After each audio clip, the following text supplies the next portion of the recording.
दिल्ली के परिवहन मंत्री कैलाश गहलोत ने हरियाणा के गुभाना गांव के लिए विस्तारित रूट संख्या 848 पर बस को हरी झंडी दिखाई। उनका कहना है ये मांग काफी पुरानी थी। सीएम अरविंद केजरीवाल के नेतृत्व में जिस तरह से दिल्ली में परिवहन सेवाओं में सुधार हुआ है, उसे देखते हुए लोगों ने इस रूट पर बस चलाने की भी मांग की थी। इससे आम लोगों को काफी सुविधा मिलेगी। तो दिल्ली का बॉर्डर है, वहाँ से ये गाँव गुभाना और माजरी ये केवल 2 किलोमीटर की दूरी पे है। और कुछ समय पहले जब हमने बाड़सा के लिए बस भी चलाई थी, बाड़सा एम्स के लिए, तब भी ये डिमांड आई थी।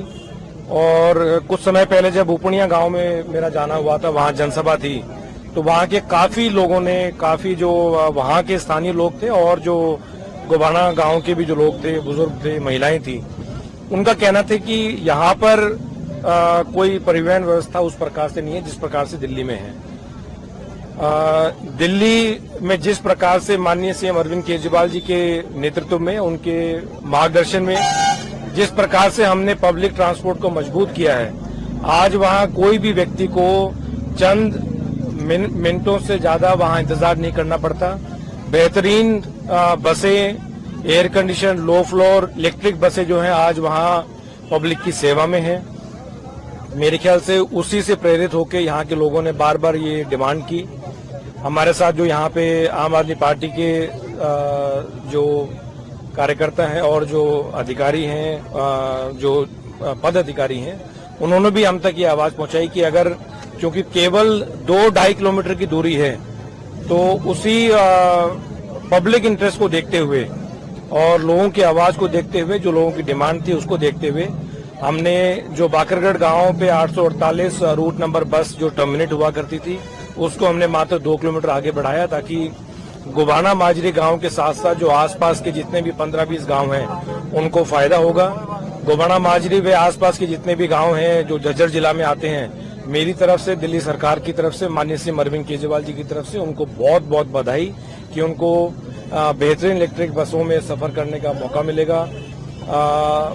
रात को धूप में, बारिश में जो हमारी माताएं बहनों को 2-2.5 किलोमीटर बाकरगढ़ गांव से चलने पे मजबूर थी, वो अब बिल्कुल आराम से, और स्पेशली महिलाएं, माताएं, बहनें जो हैं, वो बिना किसी किराए के, बिना किसी टिकट के पैसा दिए वो ये सफर जो है बहुत अच्छे तरीके से कर पाएंगी। तो मेरी तरफ से एक बार पुनः जितने भी यहाँ पे आसपास के गांव हैं उनको बहुत बहुत बधाई, ढेर सारी शुभकामनाएं। सर, क्या ये कोई पॉलिटिक्स स्टंट तो नहीं है, क्योंकि ये मांग आज की नहीं कई सालों से उठाई जा रही है, और अब इलेक्शन के टाइम पे हरियाणा में जो इलेक्शन है वो होने जा रहे हैं, तो इलेक्शन के टाइम पर इनको मान्यता दी गई है, तो सर क्या कहना चाहोगे आप? भाई, जब बाड़सा गांव में चलाई थी तब तो कोई इलेक्शन नहीं थे, और वो बसें आज भी चल रही हैं।